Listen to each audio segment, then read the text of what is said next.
தமிழ் நண்பர்கள் அனைவருக்கும் வணக்கம். அக்னிச்சிறகு சேனல் சார்பாக இந்த வீடியோவுக்கு உங்களை அன்புடன் வரவேற்பது நான் உங்கள் கௌசி. கார்த்திக் ரேவதி சீரியலுடைய அடுத்த எபிசோடுக்கான ப்ரோமோ என்ன அப்படின்றத பார்க்கலாம். ஏற்கனவே மகேஷ் ரேவதியுடைய கழுத்தில் தாலி கட்ட போகிற தருணம் அந்த கல்யாணத்தை ரேவதி தடுத்து நிறுத்திடுவாங்க. ஏன்னா அப்பாவும் இல்லை அம்மாவும் இல்லை, அவங்க வந்ததுக்கு அப்புறம் நான் தாலி கட்டிக்கிறேன் அப்படின்னு சொன்னதோட இங்கே சந்திராவும் மாயாவும் செம ஷாக் ஆகிறாங்க. இப்போ என்ன பண்ண போகிறோமோ அப்படின்னு சொல்லி தான் சிவனாண்டிக்கிட்ட பேசிகிட்டு இருப்பாங்க. இதுக்கப்புறம் ரேவதியை சந்திரா சமாதானப்படுத்தி மறுபடியும் தாலி கட்ட முயற்சி பண்ணுவாங்க போல்.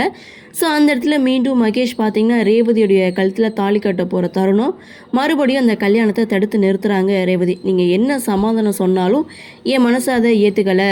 நீங்கள் சொல்லும்போது எனக்கு கரெக்டாக தான் இருந்தது, ஆனால் எனக்கு இன்னும் சரியாக படலை.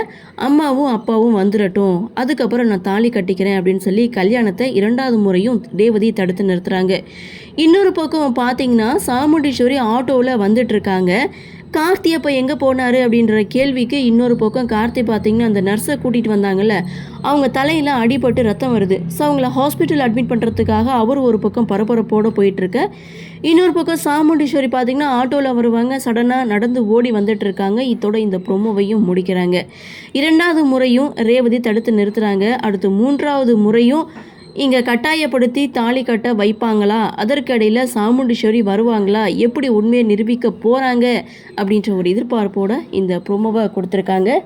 நீங்கள் என்ன நினைக்கிறீங்க? சாமுண்டீஸ்வரி வருவாங்கன்னு நினைக்கிறீங்களா, இல்லை கார்த்தி வருவார்னு நினைக்கிறீங்களா?